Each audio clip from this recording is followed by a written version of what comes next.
Patuloy natin ang sarili sa pag-iiuto ang pagdating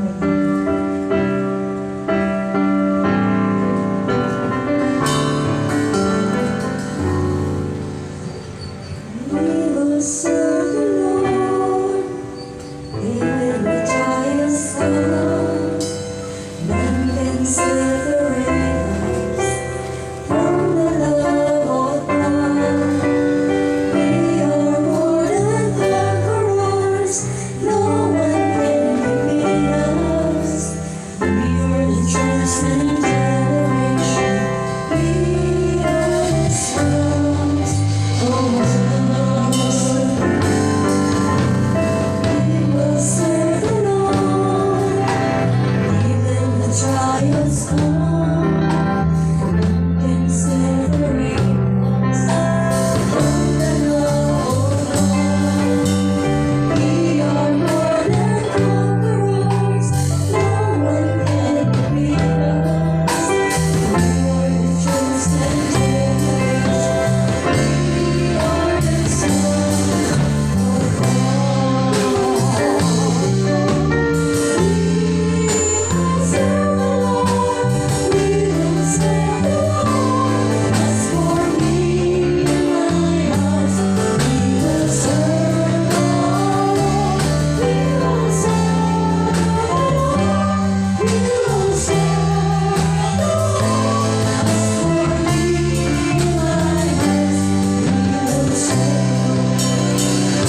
hallelujah.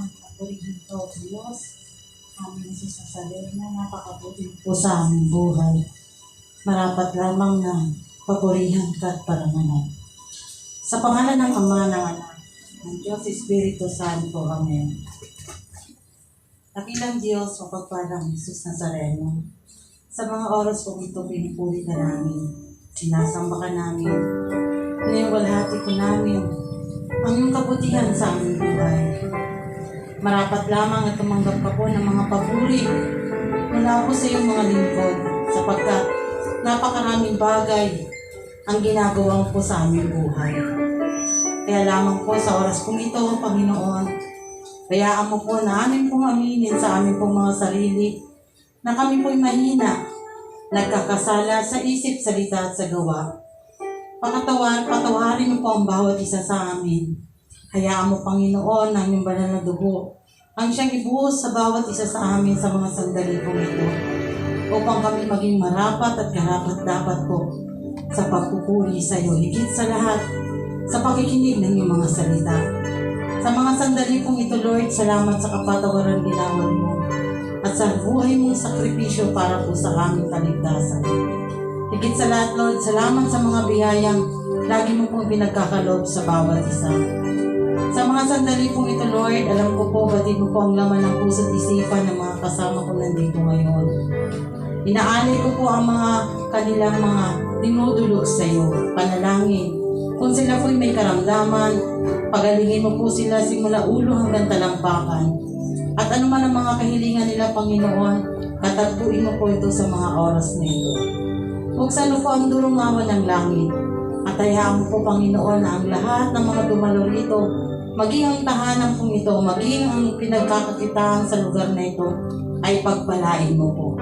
Salamat po, Lord God, at hayaan mo pong basbasan po ang iyong abang lingkod sa oras na ito. Lalo na po, apat na sulok ng lugar na ito upang hindi po makapenetrate ang masamang espiritu. Pagkos ang iyong espiritong banal, ang iyong presensya ang aming pong maranasan. At naniniwala po kami na sa mga sandali pong ito, ikaw po ang muli ang magtatagumpay sa bawat isa sa amin. Salamat po, Lord God, at sa iyo po ang papurit parangal sa matamis na pangalan ni Jesus. Amen and amen. Sa ngalan ng Ama, ng Anak, ng Espiritu Santo. Amen. Praise God.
Panginoon. Amen. At manatili po tayo nakatayo at sama-sama po natin pakinggan ang salita ng Diyos. Samahan niyo po ako sa pagbukas ng Biblia sa Lucas 10 verse 38 up to the following. Lucas 10:38 up to the following. Nagpatuloy si Jesus at ang kanyang mga alagad sa kanilang paglalakbay at pumasok sa isang nayon. Malugod siyang tinanggap ng isang babaeng nangangalan Marta sa tahanan nito. Ang babaeng ito may isang kapatid na Maria ang pangalan. Naupo ito sa paanan ng Panginoon at nakinig sa kanyang itinuturo. Alalang-alala si Marta sapagkat kulang ang kanyang katawan sa paghahanda. Kaya't lumapit siya kay Jesus at ang wika, Panginoon, sabihan nga po ninyo sa kapatid kong tulungan naman ako. Ngunit sinagot siya ng Panginoon, Marta, Marta, naliligalig ka at abalang-abala sa maraming bagay. Ngunit isa lamang ang talagang kailangan.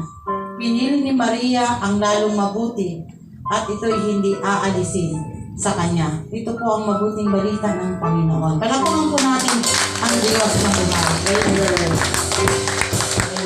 Sige po, pwede na po tayong maulo. Amen. Hallelujah. Buti po ng Panginoon sapagkat minsan pa tayo po ay nagsama-sama. Amen. Kahapon po nasa Paranaque po kami kasi may misa po doon, matindi po kami. At talaga naman pong na-bless po kami sa mga homily po ni Father. Amen? Kaya nga po, sabi ko nga po sa inyo, sa umaga po, pwede po tayo talagang maglaan ng panahon para po makapagsisimba rin. Amen? Ang hapon naman po ang gawain ng ating Jesus Nazareno. Kaya sikapin po natin na sa umaga po ay makapaglaan po tayo ng pagsisimba. Amen? Lalo-lalo na po angkop po sa mga sandali pong ito yung ating pong mensahe po ng ating Panginoon. Ang topic po natin ay ang pakikinig. No? Dito po sa ating binasa kanina sa Mateo 10:38 up to 42, sabi po dito, dumalo si Jesus kina Marta at Maria. Nagpatuloy si Jesus at ang kanyang mga alagad sa kanilang paglalakbay at pumasok sa isang nayon. Malugod siyang tinanggap ng isang babaeng nagngangalan Marta. Sa tahanan nito, ang babaeng ito ay may isang kapatid na Maria ang pangalan. Naupo ito sa paanan ng Panginoon at nakinig sa kanyang itinuturo. Alalang-alala si Marta sapagkat kulang ang kanyang katawan sa paghahanda. Kaya't lumapit siya kay Jesus at ang wika, Panginoon, sabihan nga po ninyo sa kapatid kong tulungan naman ako. Ngunit sinagot siya ng Panginoon, Marta, Marta, naliligalig ka at abalang-abala sa maraming bagay. Ngunit isa lamang ang talagang kailangan. Pinili ni Maria ang lalong mabuti at ito'y hindi aalisin sa kanya. Amen? Amen. Kaya po angkop po ang mensahe ng Panginoon sa salitang pakikinig. So, nung nakaraan po, ang topic po natin ay manatili kay Kristo. Ngayon naman po ay manatili po tayo sa pakikinig sa ating Panginoon. Bakit po napakahalaga ng pakikinig? Kasi po, ang pakikinig po ay bunga po ito at bubunga po ito sa tao ng magandang bagay. Nagtuturo po ito sa tao ng magandang bagay. Katulad po halimbawa ng magulang sa anak. Ang mga anak po natin, tinuturuan po natin sila. At alam din natin sa ating pong sarili kung sino yung mga anak na nakikinig. At may mga anak naman na nakikinig ngayon, pero bukas wala na. No? Kilala po natin ang ating mga anak. Kung sino po yung masunurin at yung hindi masunurin. At kung sino po yung mabait at yung hindi mabait. No? Pero gaano man kaiba-iba ang pag-uugali ng ating mga anak, mahal po natin sila. Amen? Sabi ko nga po doon sa aking pong narinig sa biyanan ko, kasi meron talaga sila, sabi nila meron daw tinatawag na black sheep sa anak. Siguro isa yon sa na-encounter ng biyanan ko nung buhay pa po yung kapatid ng brother husband ko. Ang sabi niya talaga sa akin na hanggang ngayon naging aral po yun, na sino pang magmamahal sa kanya kung hindi ko siya mamahalin. Bakit po? Kasi nga po ito ay adik. No? So bilang adik, ang tingin talaga ng tao sa isang adik, salot sa lipunan, masama ang ugali, walang respeto, maraming nagagalit. Na minsan kahit kapatid pa niya, galit sa kanya. So yun yung kanyang pananaw bilang magulang na kung hindi niya pamamahalin yung anak niya na ganun na yung pag-uugali, sino pa ang magmamahal, no? Kung ang magulang gaano man hindi kaganda ang pag-uugali ng isang anak at naliligaw man ito ng landas, kaya yakapin pa rin natin. Amen? At sa kabila ng mga pinagdadaanan natin bilang magulang, ang Diyos lamang po ang nagiging kakampi natin, no? Kasi nga po, wala naman po tayong ibang pupuntahan kundi sa Kanya lamang. Mapalad po tayo mga nandito na anak ni Nazareno kasi po sa pamamagitan po ng ating pagkikinig, yung ating pong nararamdaman, panghihina, panlulumo, at kalungkutan, sa pakikinig po ng salita ng Diyos, nagbabago po yung ating pananaw at damdamin. Amen? At yan po ang nais ng Diyos na imensahe sa atin lahat ngayon. Na kung ikaw bilang magulang, nagmamahal ka sa anak mo, nakasama mo, nakikita mo yung kanyang pag-uugali, gaano pa po ba ang Diyos na hindi po niya tayo mamahalin? Amen? Amen. Na tayo bilang magulang, kung may sakit ang anak natin, tayo na lang ang magkasakit, tuwag na siya. At katulad nga po ng ginawa ng ating Jesus Nazareno, isinakripisyo niya po yung kanyang sariling buhay, namatay siya sa krus para po sa pag-ibig sa atin. Amen? At yan po ang kanyang naging rule, gampanin nung siya po ay nabubuhay dito sa lupa. Na tayo po, nung nasa sinapupunan po tayo ng ating magulang, mayroon na po tayong magiging rule o gagampanan sa mundong ito. At yun po ay magaganap sa atin kung tayo po ay makikinig ng salita ng Diyos. Kasi po, sa pakikinig ng salita ng Diyos, unti-unti malalaman mo kung saan destinasyon ang punta mo. Amen? Kasi kung ang pinakikinggan mo ay barkada, kaibigan, at ang barkadang napili mo ay hindi maganda yung kanyang pinapatunguhan daan, yun yung iyong mapupuntahan kasi makikinig ka sa kaibigan mo. Kaya nga po mahalaga ang pakikihalubilo natin kung sino yung ating kasama. Kasi sa pakikinig natin sa kasama natin, ito yung maa-adapt mo bilang tao. No, sabi nga ng kasabihan, tao lang. No, tao lang tayo. So meaning to say, totoo yung mensahe ngayon ng Panginoon na sa pakikinig po natin, dito magkakaroon ng realidad kung ano yung pagkatao mo. Ano yung mangyayari o magiging ugali mo sa pakikinig mo. Amen? Katulad din po yan ng isang anak sa magulang. Tayo bilang magulang, pagka pinagsasabihan natin ng ating mga anak, habang nakikinig sila sa atin, may mga kanya-kanya silang reaksyon. Pagdadabog, pagsasalita, pagalit na pananalita, o minsan naman may anak tayo na iyak lang ng iyak, hindi nagsasalita. Pero deep inside, nasasaktan natin sila, no? Sa paraan ng ating pagsasalita. Which is sa sitwasyon na yon, doon po pumapasok yung relasyon. Na kaya mo kinakausap yung anak mo kasi para mapabuti siya. Para hindi niya puntahan yung maling tinatahak niyang daan. Kasi hindi mo naman siya pagagalitan kung tama po yung kanyang ginagawa. Ganon din po sa ating pong Panginoon. Habang tayo po'y nakikinig, nakikita po natin yung mga bagay-bagay na pagkukulang natin. Kung ano yung pagkukulang natin bilang mananampalataya sa Panginoon. Amen po ba? At dito po, ang atin pong bibigyan din po ng sample ay isa po dito yung tulad ng isang sanggol na kailangan ng gatas sa kanyang paglaki. Ang Kristiyano ay kailangan ng salita ng Diyos sa kanyang spiritual na pagbabago. Amen? Kung sanggol ka pa, ang kailangan mong, ang ibibigay natin sa kanya para po siya ay mabusog, gatas. No? At habang siya ay lumalaki, nagkakaroon din po ng pagbabago. 6 months, pwede na siyang kumain, no? Magsiserilax. So, ganun din po sa pakikinig ng salita ng Diyos. Habang nakaupo ka dyan, nagtatanong ka, nag-iisip ka, paano kaya nangyayari yung mga ganitong sitwasyon? O kaya napilitan ka lang kasi obligado dahil dito ka nagtatrabaho. Pero sa totoo lang, hindi ito nagkataon lang sa buhay mo, kundi ito'y sinadya ng Diyos na dumating sa buhay mo na makapakinig ka ng salita ng Panginoon. Amen? Bakit po? Kung papansinin po natin, may mga naghahayag ng salita ng Diyos sa palengke. Dinadaan-daanan ng tao. Pero yung taong naghahayag ng salita ng Diyos, hindi siya na didistract kahit lakad ng tao. Kasi ang kanyang misyon, pananaw niya sa isipan niya, dito siya, dinestinasyonan ng Panginoon. Mag-talk kahit maraming tao na hindi siya pinapansin. Tuloy-tuloy yung kanyang pagsasalita. Kasi pagdating ng panahon, natanongin siya ng Diyos kung siya'y mamatay, yung mission niya nagampanan niya. Amen? Nakapaghayag siya ng salita ng Diyos kahit walang pumapansin sa kanya.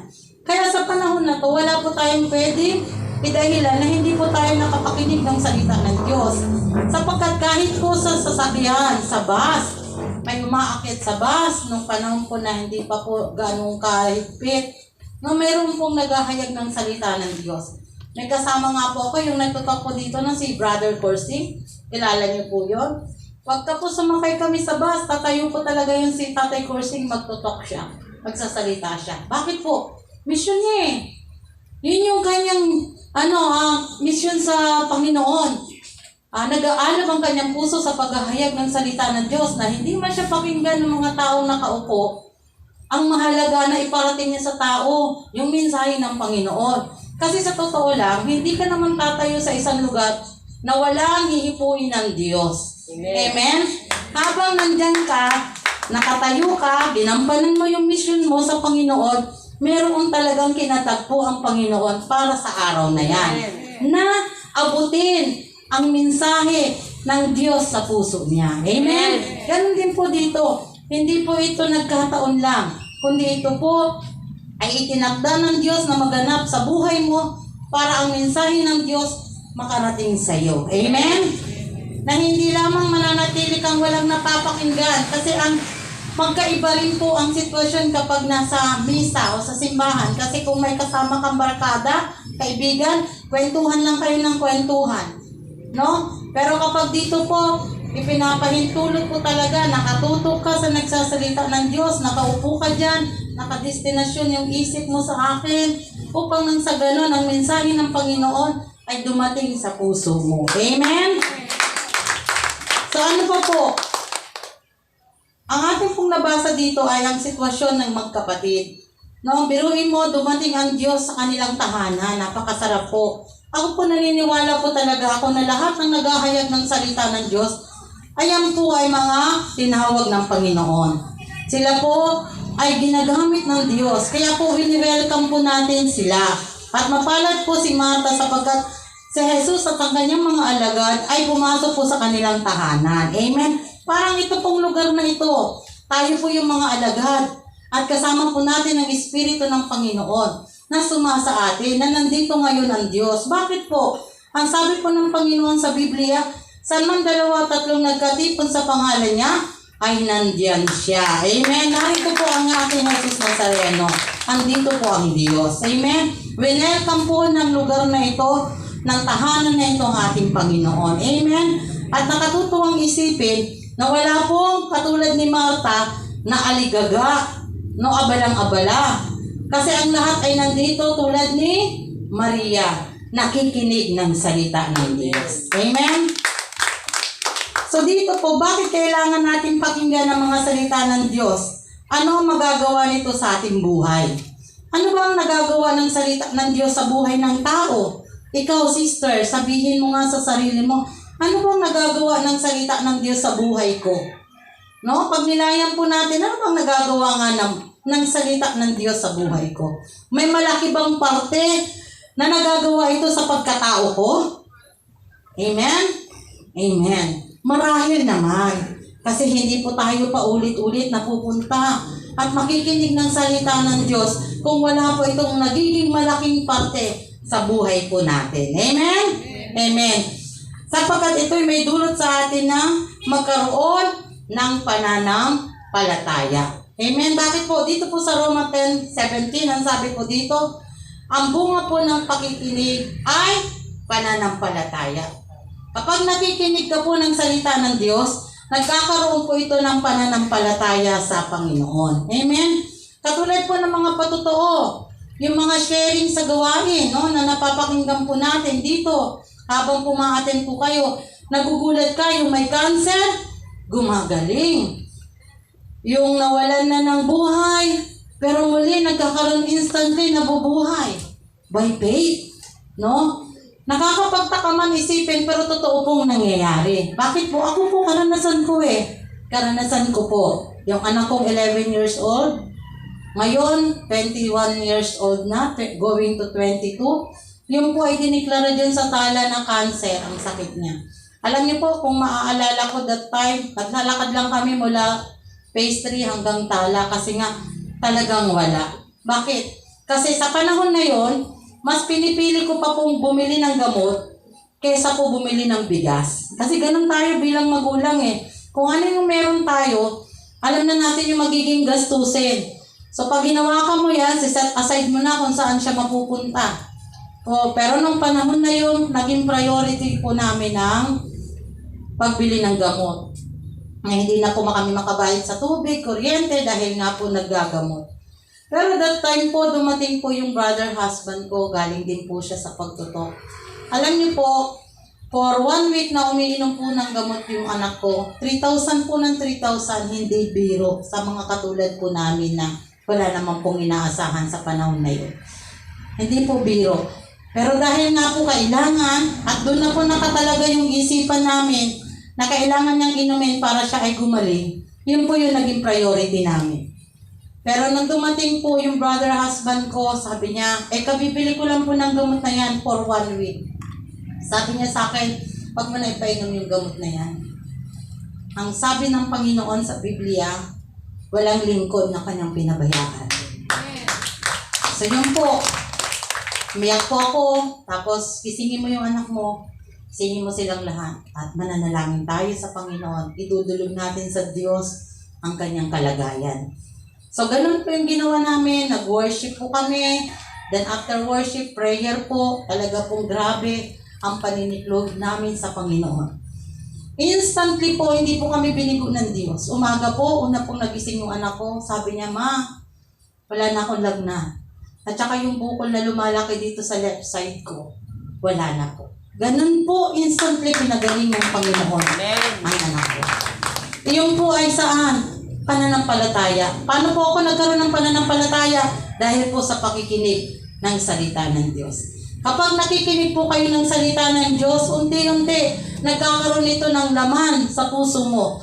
Unti-unti nilalagay ng Diyos sa puso mo ang pananampalataya. Magugulat ka, isang araw, nagdadasal ka na sa Diyos kasi naniniwala ka na alam mo na kayang gawin ng Diyos ang panalangin mo. Amen?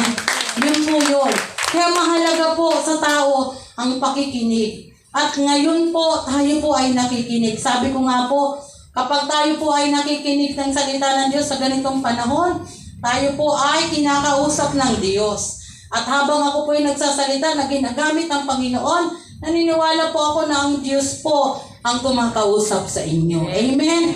Ang Diyos po ang nagbibigay sa inyo ng pagbukas ng puso upang sa ganon yung mga salita ng Panginoon ay maitanim sa puso at isipan natin sapagkat alam niya ang darating ang araw, gagamitin mo ito sa panahon ng pagsubok, sa panahon ng problema, sa panahon po ng paghihirap. Amen? Kasi po totoo naman, tingnan nyo nga po yung sitwasyon ngayon, di po ba? Ako, naalala ko pa, nung ako po ay mag-agaw buhay sa Nodados. Alam niyo po, I want to share this to all of you now. Yung hindi pa po nakakarinig. May isa pong doktor na naniniwala siya na bilang doktor, siya lang ang may kakayanan na magdugtong ng buhay ng isang tao. Kasi doktor siya eh. 10 taon siya nag-aral para yung buhay ng isang tao pangalagaan niya, di po ba? At bilang doktor, meron siya talagang kakayanan na gamutin ka. Kasi yun nga yung pinag-aralan niya. Yung kalusugan ng tao ay mabigyan niya ng lunas. Yung nararamdaman mo, reresetahan niya, gagaling ka.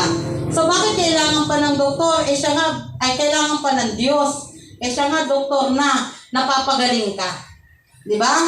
So yun yung kanyang pananaw hanggang dumating yung pagkakataon na yung kapatid niya nag-agaw buhay tulad ng nangyari sa akin ng anak, namatay. So nasaktan siya na namatay yung kapatid niya. At sinabi niya sa Panginoon na kapag naka-encounter siya ng katulad na nangyari sa kapatid niya at ito'y mabuhay sa pamamagitan mo, kung totoong may Diyos, saka siya maniniwala na may Diyos. No? Bakit ko po alam, nag-share po yung doktor na to at di po kami pinagbayad sa Lodados. Ganun po yung nangyari sa aming dalawa. Dumating po ako sa Lodados, 5 o'clock. Pero bago mag-5, ayon sa share ng doktor, 3 beses siyang bumalik sa kanyang opisina. Pag alis niya sa una, ini-start niya na yung kotse, hindi niya magawa kasi may nag-uudyok sa kanya, bumalik ka. May pasyenteng darating. So, iniwan niya yung kotse, bumalik siya sa opisina. Pagdating doon, naiinip siya, wala pang pasyente. Umalis siya uli. Pagdating po uli na ni-start niya yung kotse, sabi na naman ng nagbulong sa kanya, bumalik ka kasi may pasyenteng dadating. So, decided niya uli, umalis siya, bumalik siya uli sa opisina. At sa pangatlong pagtayo niya, sabi niya, kahit pa may bumulong, uuwi na ako, sabi po niya. Pero during na talagang diniklara niya na hindi na siya magpapapigil kahit may bumulong, uuwi na siya, nagpanalubong na po kami sa hallway. Walang malay, wala na po lahat. Kasi yung kalagayan ko naman, bago ako dumating sa puntong yon, 10 tao ang bumuhat sa akin. Payat po ako noon ngayon mataba na ako Kasing payat po ako ni sister. Ito lang po yung katawan ko noon. Totoo po yun. Ang bewang ko, 22 lang Ganyan lang po ako kapayat. Pero 10 tao yung bumuhat sa akin. Ang sabi po ng mga matatanda, pag mabigat na ang isang tao, patay na daw. Sabi nila. Kasi nga po, sa liit kong yun, sumasayod pa ako sa pato dahil di nila ako mabuhat. Bakit po? Wala nang malay. Wala na po. Habang nandun po ako sa Lodados Hospital, nagkaroon po ako ng malay o diwa para magising yung aking isip sa bahay. Ako po'y nagising na nasa bahay, wala sa ospital. May nang-say, pikit ang mata ko, pero nagising yung diwa ko. Nung magising po ako, ang unang pumasok sa isip ko, gusto ko uling matulog kasi pagod na pagod po ako. Pero habang nakapikit po yung mata ko, nagkaroon po ng liwanag. At yung liwanag na yun, gumanda ng gumanda, na iniinganyo ako para ako ay dumilap. No, ganun po. Pero talagang ang pigil ko sobra. Nadala ako sa Lodados ng 4 o'clock. Diniklara po ako ng 5 p.m. sa Lodados ng comatose. Dahil pinuryente po nila ako, wala pong nangyari. Hindi po talaga. So 11 o'clock po, nagising ako. Nagkamalay po ako. Ang una ko pong binigkas, sabi ko, kilala ko na kayo. Okay na ako, sabi ko. Pero dumaan po ako sa proseso ng pakikipag-digma. Gigising ba ako? Ay, didilat ba ako o hindi? Pero habang naglalaban ang aking diwa, nagigising o hindi, yung nakikita ng aking balintataw na paningin kahit ako po'y nakapikit, gumaganda ng gumaganda. Hanggang sa kusa ko na pong idinilat yung aking mga mata. Amen? Meaning to say, wala pong nagawa yung doktor sa panahon na yun. Yun po yun. Inamin po ng isang doktor na kapag wala na siyang magagawa, ang sabi niya po sa nanay ko, nagawa ko na lahat. Kung totoo na mahal ng Diyos ang isang tao tulad ng inyong ginagawa ngayon, kasi lahat po sila nandun, nag-prayer po sila sa emergency room. Bubuhayin pa siya ng Diyos. Pagkatiwala na lamang po natin sa Diyos ang kanyang buhay. Dahil siya na lang ang nakakaalam ng lahat. Ganun po. Iniwan na po ako ng doktor. So, sa madalit salita, nung ako po'y kanyang tinalikuran, umalis na siya at inamin niyang wala na siyang magagawa, saka po ako ginising ng Diyos. Amen. Saka po ako muli nagkaroon ng buhay. Bakit po? Pinapahintulot ng Panginoon, minsan dumaan ka sa ganong klaseng paghihirap. Dumaan ka sa ganong klaseng sitwasyon ng buhay mo. Bakit? Para may taong magising sa katotohanan na hindi ka makapangyarihan kahit may pinag-aralan ka. Dahil yung kapangyarihan na meron ka ngayon, galing pa rin sa Diyos yan. Amen? At At yung buhay na meron ka kahit matalino ka, galing pa rin sa Diyos yan. Kapag sinabi ng Diyos, wala kang pakinabang, mamamatay ka na, mamamatay ka na. Pero dahil pakinabang ka ng Panginoon, instantly, kahit ngayon na yung araw ng kamatayan mo, bibigyan ka pa niya ng pangalawang pagkakataon. Amen? At yun po yung nangyari sa akin. Na napakagandang paliwanag, napakagandang sharing, napakaganda ng ginawa ng Diyos sa buhay po namin mag-asawa, sa pamilya ko. Na kung amin pong titignan, di po kayang gawin ng kahit na sinong tao. Ang kaya lamang gumawa ng ganung klaseng himala ay ang Diyos. Amen? At kapag may pananampalataya ka sa Panginoon, kayang gawin naman talaga ng Diyos ang lahat ng bagay. Amen? At lahat ng yan ay bunga lamang po ng umpisa kong ginawa, pakikinig ng salita ng Diyos. At habang nakikinig ka dyan, yung puso mo binubuksan ng Diyos yan. Yung isip mo pinalalalim ng Panginoon yan. Upang sa ganon, makita mo ang katotohanan na dinala ka ng Panginoon sa lugar na ito. Hindi lamang makinig ng salita ng Diyos, kundi magkaroon ka ng pananampalataya sapagkat alam ng Panginoon ang pinagdadaanan mo. Amen? Alam ng Panginoon ang paghihirap mo. Alam ng Panginoon ang problema mo. Alam ng Panginoon kung may karamdaman ka. At kaya ka dinala ng Diyos sa lugar na to habang nakikinig ka upang sabihin sa iyo, may magagawa ang Diyos sa buhay mo. Amen? Na lahat ng bagay kaya niyang gawin. Bakit po? Deklarasyon po, buhay mo, buhay ko, galing sa Diyos. At kapag naniwala ka, nanampalataya ka na may magagawa ang Diyos sa buhay mo, maniwala ka kapatid, something good will going to happen to you. Mangyayari yung iyong prayer request. Amen? Alam ko po mahalaga yun. Dahil yun ang mga bagay na isa na kaya tayo dumadalo sapagkat meron kang prayer request. Pero alam niyo ba na bonus lang yun? Bonus lang yung mga bagay na binibigay ng Diyos sa atin. Bonus lang na gumagaling ka. Bonus lang na answered prayer ka doon sa pray mo, nangyari, natupad, naganap. Bonus lang. Ang talagang main author ng Diyos na dapat na maganap sa buhay mo ay ano po? Hindi lamang pananampalataya, hindi lamang pagtitiwala, kundi yung talagang gustong mangyari ng Diyos, kaya nga siya naging main author ng kaligtasan, kundi yung buhay na walang hanggan ay makamit po natin. Amen? Mangyari po sa buhay natin. Kasabikan po natin lagi ang salita ng Diyos sapagkat sa salita ng Diyos, lalago po tayo. At habang nakikinig ka, lumalago ka, nagkakaroon ka ng malalim na relasyon sa Panginoon. Subukan niyo sa mag-asawa. Di na sila mag-uusap. Di na sila nakikita. Kung yung pagmamahal ay lumalalim. Di po ba nawawala na ng gana? Hindi lumalalim. Kasi wala nang komunikasyon. Wala nang pag-uusap. Pero dahil hindi yan ang gusto ng Diyos, at dapat hindi mo rin gawin, manatili po tayong makinig ng salita ng Diyos. Amen? At mangyayari lamang po yan kapag patuloy po tayong dumadalo sa gawain ng Panginoon. Amen? Kasi yung mga gusto natin mangyari, bonus lang ng Diyos yun eh. At pagka po nanatili po tayo sa pakikinig ng salita ng Diyos, hindi lamang po tayo yung nagkakaroon ng kaligtasan, kundi yung mga kasama po natin, naaabot po ng ating palad by prayer. Amen? Nangyayari din po yung panalangin natin para sa kanila. Tinutugon pa rin po tayo ng Diyos para sa kanila. Amen? At napakasarap naman po talaga sa pakiramdam na lagi kang answered prayer sa Panginoon. Amen? Amen po. At dito po meron po tayong dalawang bagay lamang po na dapat pong gawin. No? Sapagkat ang salita ng Diyos ay katotohanan, sapagkat ito ay may kapangyarihan, sapagkat ito ay naghahanda sa atin sa buhay na walang hanggan, sapagkat ito ay nagpapatatag ng pundasyon natin sa Panginoon, sapagkat ito ay nagpapalago ng ating buhay espiritual. No? Ito pong mga binanggit na mensahe sa atin ng Panginoon, dalawang bagay lamang po yung gusto ko pong dalhin po natin na kahit sa ating pag-uwi.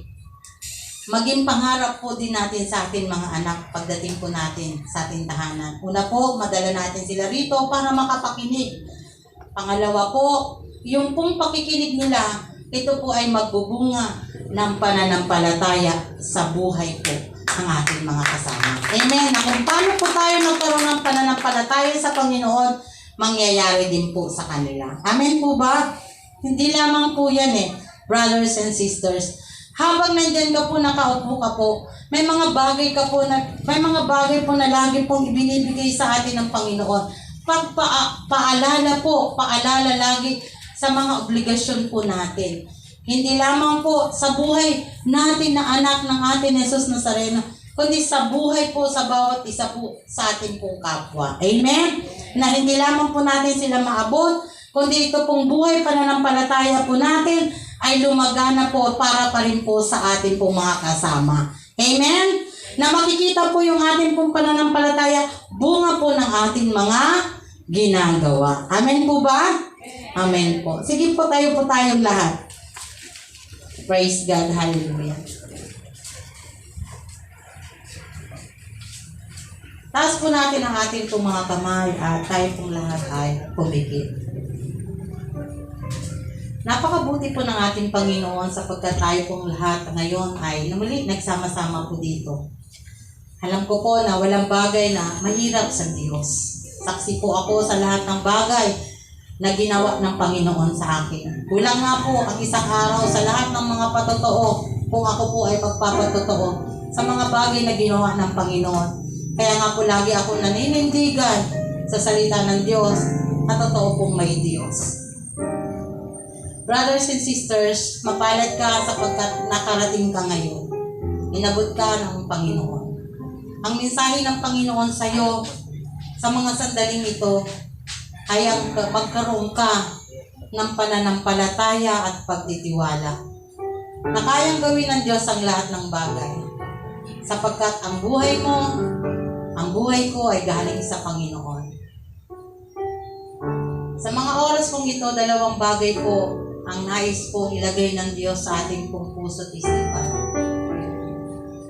Ang manatili po tayong makinig ng salita ng Diyos upang lumalim po ang ating pananampalataya sa Panginoon. At ang pananampalataya pong ito, ang siya pong magbubunga ng kasiguraduhan na kaya pong gawin ng Diyos ang nais mo. Ano man ang kahilingan mo sa mga sandaling ito, ano man ang gusto mong ibigay sa iyo ng Panginoon, ang pananampalataya mo sa Diyos ang magbibigay ng assurance na kayang gawin ng Diyos ang lahat ng ito. Lahat po tayo ay lumapit sa ating Panginoon at idulog po natin sa Diyos sa mga sandali pong ito ang lahat po ng nais natin sa Panginoon. Praise God. Hallelujah. Awitin po natin ang sa iyo ang buhay ko, Diyos. Yes, oh God. Hallelujah.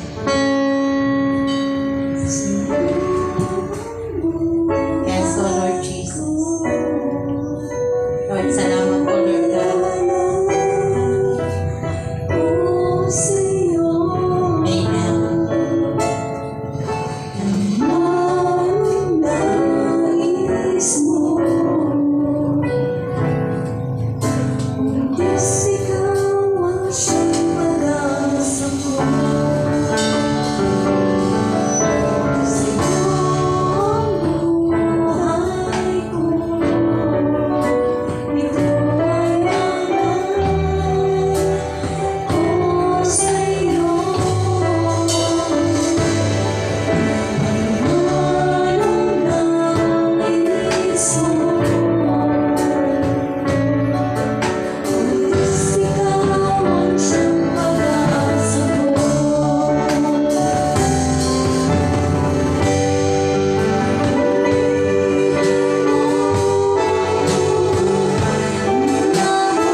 nagagalit siya. Abalang-abala. Naiinis pa nga siya kay Marta, ay kay Maria, kasi hindi siya tinutulungan. Ang tao po kapag hindi po nakikinig ng salita ng Diyos, napupuno ka ng galit. Ang tao po kapag hindi nakikinig ng salita ng Diyos, nag-aalala, abalang-abala. Ang tao po kapag wala nang napapakinggan ng salita ng Diyos, hindi alam kung ano ang gagawin. Pero si Maria, mas pinili po niya ang umupo sa harapan ng Panginoon at makinig ng salita ng Diyos. Ang sabi ng Panginoon kay Marta, mas pinili ni Maria ang pinakamainam. Kaya sa mga oras na ito, ang sabi ng Diyos, ang sabi ng ating Jesus Nazareno sa bawat isa sa atin, mas pinili po natin ang pinakamainam, ang salita ng Diyos. Dahil po pinili natin ang mas pinakamainam, ang salita ng Diyos, ang sabi po ng Diyos, hindi na po ito aalisin sa atin. Ibig pong sabihin, hindi po natin kailangan mag-alala. Hindi po natin kailangan maging abala. Hindi po natin dapat pang alalahanin. Kung may mga bagay na suko ka na rin naman at di mo na kayang gawin, bakit hindi mo ibigay sa Diyos sa oras na ito? Ginawa mo na ang lahat pero hindi kayang solusyonan. Lumapit ka na kung kani-kaninong tao para masosolusyonan yung problema mo. Pero tinanggihan ka nila. Sumama lang ang loob mo. Nagtampo ka lang. Ang sabi ng Panginoon sa mga oras na ito, dahil nakinig ka ng salita ng Diyos, hindi mo na kailangan maging tulad ni Marta. Hindi mo na kailangan mag-alala. Hindi mo na kailangan maging abala. Sapagkat nariyan na, ibinigay na sa iyo ng Panginoon. Ang sabi ko nga kanina, wika ng Diyos, yung kailangan mo, bonus na lang. Kaya sa oras na ito, panampalatayanan mo, pagtiwalaan mo, na kung ano man yung nais mo, na mangyari sa buhay mo, solusyon sa problema mo, solusyon sa kahirapan mo, kagalingan sa karamdaman mo. Brothers and sisters, answered prayer ka na. Ibinigay na yan sa iyo ng Panginoon.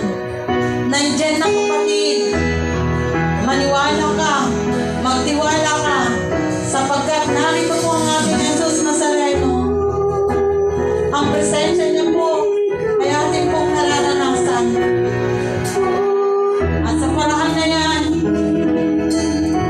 nararamdaman mo na niyayakap ng Diyos ang puso mo at niyayakap pa ng Panginoon upang sabihin, easy ka lang, huwag kang mag-alala,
makikinig lagi ng iyong mga salita. Brothers and sisters, taas po natin ang lahat ng ating mga hawak kamay, maging ang sovereign, ano man po ang nais niyong pabasbasan sa Panginoon, taas po natin sa Diyos. Hallelujah, Jesus, glory to God, Lord Christ Jesus. Sa ngalan ng Ama, ng Anak ng Diyos, Espiritu Santo, Amen. Lord, maraming pong salamat sa lahat po ng mga hamon sa buhay na patuloy po namin napapagtagumpayan. Tunay nga, Panginoon, na huwag lang kami matakot, huwag lang kami mag-alala, huwag lang po kami maligalig, sapagkat lagi ka naman namin kasama. At kami pong lahat ngayon, Lord, ay nagtitiwala sa iyong kapangyarihan. At nagtitiwala po kami ngayon, Lord God, at nananampalataya na anuman po ang mga isinulat po namin sa sobrang ito, na tanging ikaw lamang ang nakakaalam, ay iyong pong tutugunin. Na lahat po kami nandito ngayon, Lord, ay answered prayer. Basbasan mo po ang hawak-hawak ng aming mga kamay, bag, wallet, panyo. Ito po ay samahan mo po at bigyan ng tagdon kababalaghan na upang kung sino man po ang magamitan namin sa panyo na may sakit ay gagaling. At ang aming pong bag, wallet, ay pupunuin mo po ng biyayang siksik, liglig at umahapaw. At Lord God, buksan mo po ang durumawan ng langit, minsan pa sa bawat isang nandito po sa amin. At idali mo po ang masaganang biyayang blessing, siksik, liglig at umaapaw sa lahat ng mga taong nandito ngayon. Kami pong lahat, Lord God, ay iyong pong pagyamanin upang patuloy po kami makatugon sa mga gawain mo, upang patuloy po kami magkaroon ng maiaabot sa mga nangangailangan. Hindi lamang para pansariling interest, Lord, kundi makapagbigay din para sa iba. Lalong-lalo na po sa gawain mong ito, Panginoon. Sapagkat nalalapit na po ang anniversary mo. Kaya dalangin namin, Panginoon, at patuloy mo pong pasaganahin ang aming buhay upang sa ganun, Lord, higit pa sa pangangailangan ng gawain ng aming pong maibigay. Naniniwala naman po kami, Panginoon, sa bawat handog namin, ito po ibabalik mo po sa amin ang sagana, siksik, liglig at umaapaw. Pagpalain mo po muli ang lugar na ito, ang may-ari ng hardware na ito, ang mga tauhan sa lugar na ito. Naniniwala po ako na sa patuloy po nilang pakikinig, Lord, nagbubunga po ito ng pananampalataya, pagtitiwala, at sa bawat hinihiling naman po nila ay lagi po silang maging answered prayer. Na kung sino man po ang may karamdaman sa kanilang mga pamilya, abutin mo po lang yung mapagpalang kamay at pagalihin simula ulo hanggang talampakan. At dali mo po, Lord God, ang lahat ng mga taong mga ngailangan na nagpapatayo ng bahay at dito po sila bibili in Jesus' name. Maraming pong salamat, Lord. Tunay na ako. Pagpalain mo po ang mga choir, ang mga manggagawa, si Brother Angelo, ang mga instrument. At naniniwala po ako, Lord God, sa mga kahilingan ng mga kapatid kong ito, lagi ka pong may special good, something good na gagawin lagi sa kanila. Thank you, Lord, sa mga gift na ito na lagi po nilang ino-offer para sa iyo. Kaya mo, Panginoon, na laging pagpalain ang kanilang buhay ng siksik, liglig at umapaw. Sa iyo po ang papulit parangal sa matamis na pangalan ni Jesus. Amen and Amen. Sa ngalan ng Ama, Anak, Espiritu Santo. Amen.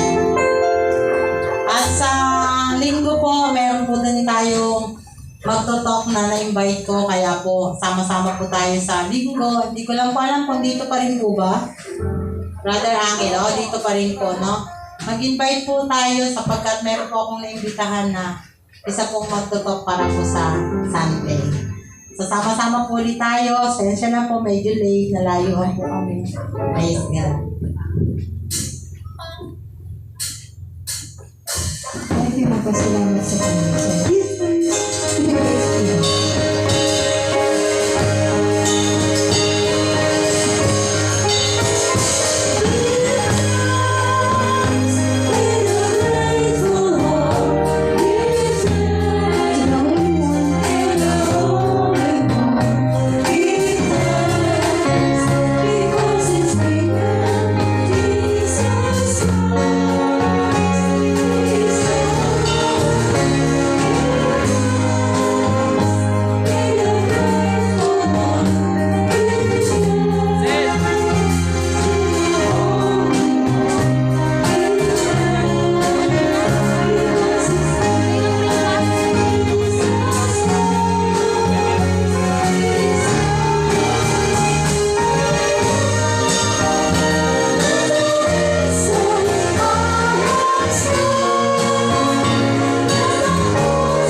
kantahan po natin siya, Happy Birthday.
Amen. Salamat po.